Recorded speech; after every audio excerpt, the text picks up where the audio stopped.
How to sync audio and video in Descript. So first go to Descript and then just click on or open up one of your projects. And then for example, as you can see, I already have an audio here at the bottom of the timeline. So I'll just sync one of my videos. So I'll just click on this one and then I'll just upload it here.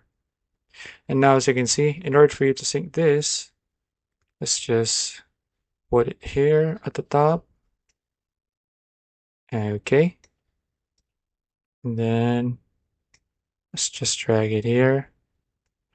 Now you just need to select where or which part the audio is supposed to begin. Okay.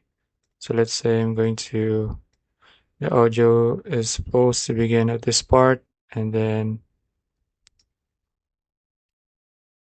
it was supposed to start on this one. So